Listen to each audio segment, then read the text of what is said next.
ঘটনা ঘটছে 28 মাইলের কাছাকাছি বাবলু ফার্ম নামে একটা জায়গা আছে। ওইখানে ট্রাকের সাথে মাইক্রো মুখোমুখি সংঘর্ষ। ওইখানে দুজন মারা গেছে, একজন ড্রাইভার, একজন আমার ভাগ্নি জামাই হবে। ওরা হিসাব রক্ষণে বসে চাকরি করে, ওইখানে মারা গেছে উনি। পাচ্ছি না, হাসপাতালে অনেকগুলো নিয়ে এসেছিল অ্যাক্সিডেন্টের পরে। এখানে বলে আর আবার দুজন না তিনজন মারা গেছে, এটা আমরা বলতে পারবো না। আমাদের লাস্ট ওইখানে ছিল, ওইখান থেকে যা তখন আমরা নিয়ে আসি। হিসাব অফিসে চাকরি করে সুপারিনটেন্ডেন্ট। মাইক্রোটা যাচ্ছিল রংপুরে, আর ট্রাকটা ওদিক থেকে আসতেছিল, রংপুর থেকে আসতেছিল ট্রাকটা। আর মাইক্রোটা রংপুর এদিক থেকে রংপুরে মিটিংয়ে যাচ্ছিল, ওরা ওদের অফিসের মিটিং। ওখানে ট্রাক মাইক্রো সংঘর্ষ হয়ে 6 জন না 7 জন মারা গেছে।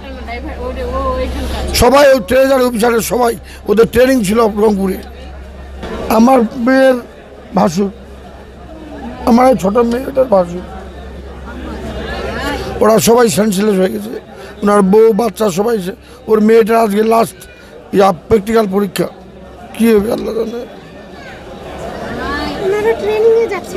ট্রেনিংয়ে যাচ্ছিল সব। যে 6 জন মারা গেছে ড্রাইভার বাচ্চা সবাই ট্রেজার অফিসার ঠাকুরগা থেকে। নগদ পেমেন্টে 500 টাকা পর্যন্ত ক্যাশব্যাক আর লেনদেনে প্রতিদিন ডিপ ফ্রিজ এবং ঘন্টায় ঘন্টায় এসি টিভি সহ দারুণ সব গিফট।